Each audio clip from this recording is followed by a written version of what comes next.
I would like to add my voice to be careful, message. I've had many years of experience with many different drugs, and I realize I have grown overconfident.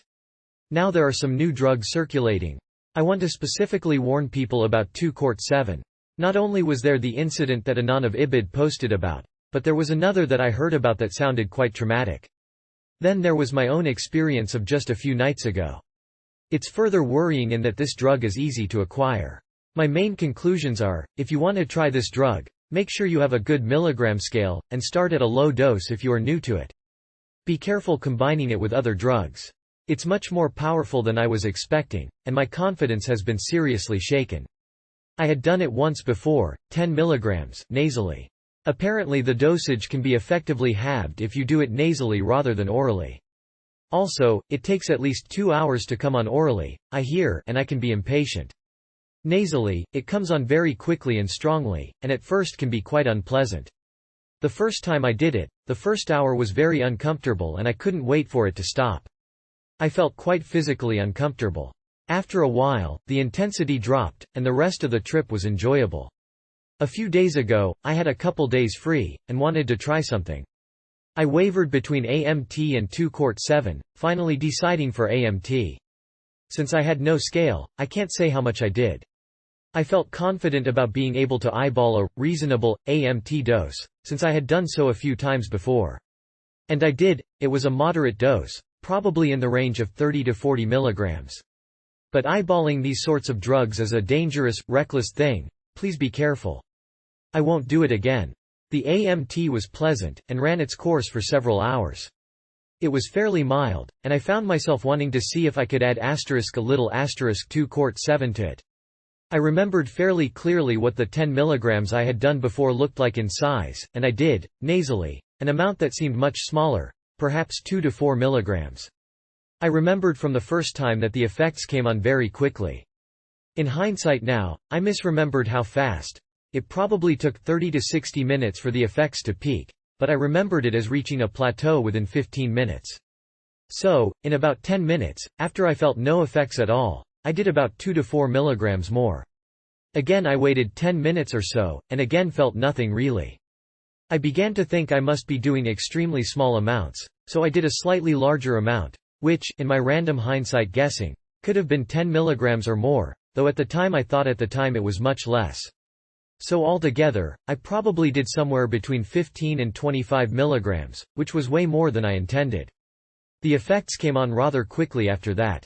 The next couple of hours were, while in some ways profound, awesome and beautiful, scary, panicky, overwhelming and sickening. It felt like I had taken some substance that my body, mind just was not designed to cope with. It triggered a million different alarms, from nausea and vomiting to confusion, panic, struggle. It felt like my body, mind went haywire, as if all the bugs of the human machine were being made obvious. At one point I thought, this is the exact opposite of interesting. It was something I wanted to escape from at all levels.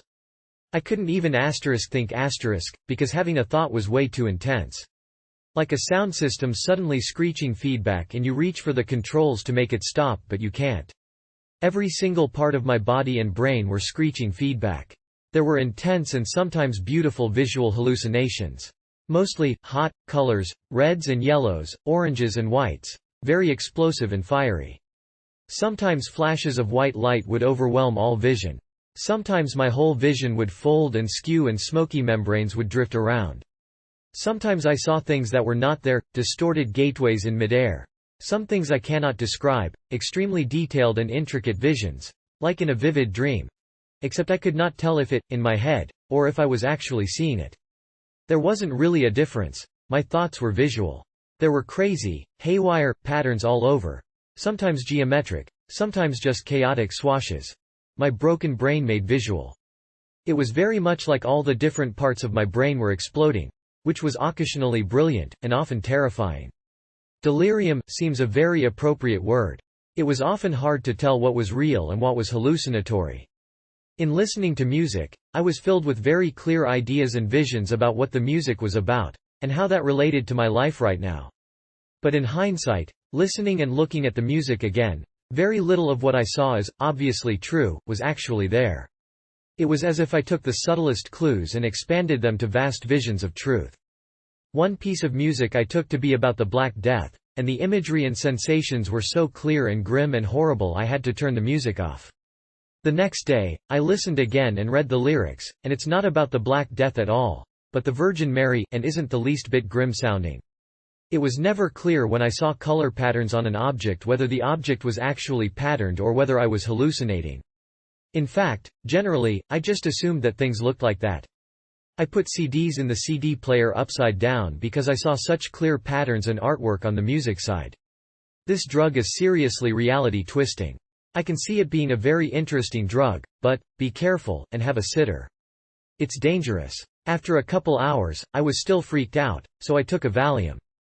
This helped quite a bit, and as time went by the intensity dropped to a much more manageable level. I couldn't believe how exploded things were. Not only did I feel exploded, but everything I saw looked exploded. Like the aftermath of a disaster. Eventually, a friend came over and took me to her place, which in comparison was a wonderful place. From the moment she arrived, I felt much better, and the rest of the night was beautiful and delightful. In fact, the day after, when I felt normal again, I realized the later part of the trip was very, very sweet, happy and insightful, in a semi-delirious way. So more advice: don't do this drug alone unless you really know what you are doing. I can totally see how, if I went outside, I could have wandered off not knowing where I was going. Luckily, I was too sick to even consider going outside. There may be something in this drug worth exploring, but please, go slow and take precautions.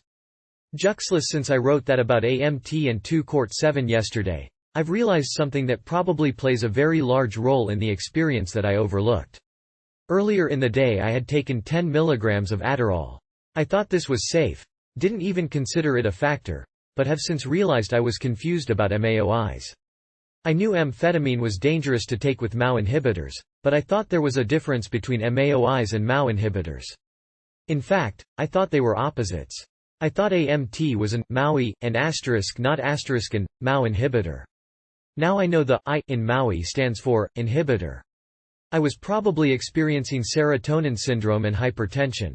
Erowid note: the confusion and reality twisting effects are common effects of high-dose 2-CT7.